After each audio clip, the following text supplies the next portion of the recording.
Daily use short sentences spoken English रे strong हवा पाई वीडियोटी को स्टार्टिंग रु शेष पर्यंत निश्चय देखिए।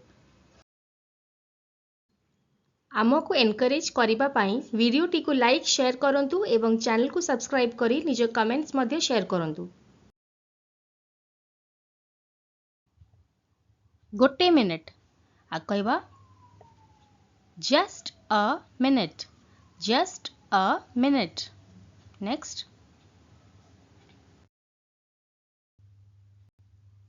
परे मते मने पकाई दियो आ कहबा remind me later, remind me letter.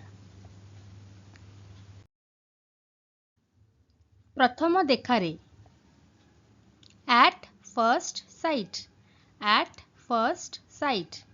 Next देखिबा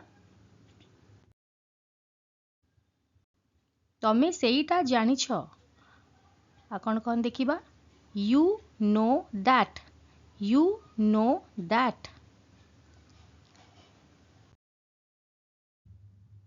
निज बुद्धि खर्च कर आ कहते इंग्लिश रे use your brain, use your brain. Next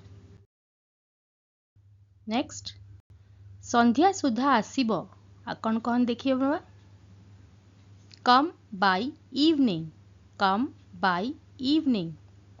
next आकाश को देख look at the sky, look at the sky.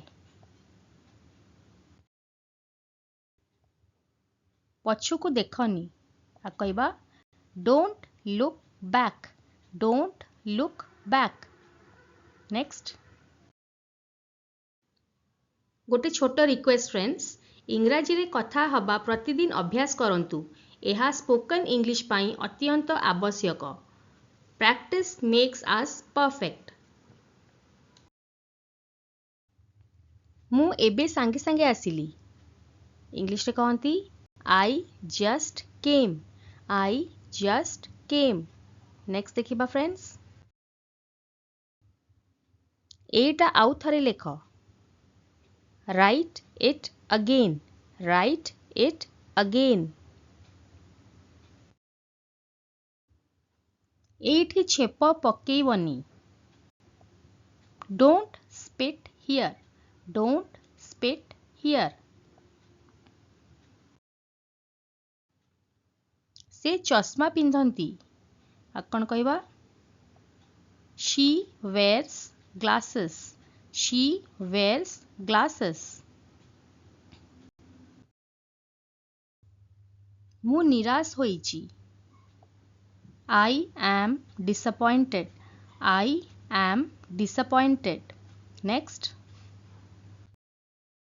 Next मु मूर्ख नुहे आई am not a fool, I am not a fool.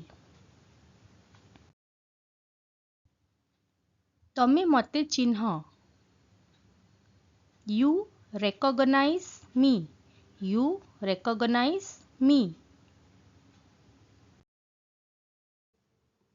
Spoken English improve करिबा पाई दिन रे 30 मिनिट इंग्लिश न्यूज़पेपर जोर शब्द करी पढ़िबा अभ्यास करंतु। एहा को किपरि व्यवहार करिबा आ कहबा how to use this, how to use this.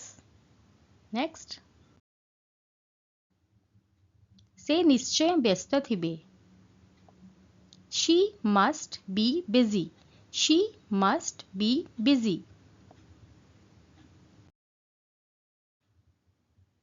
से मते साहाय्य करिथिले she assisted me, she assisted me.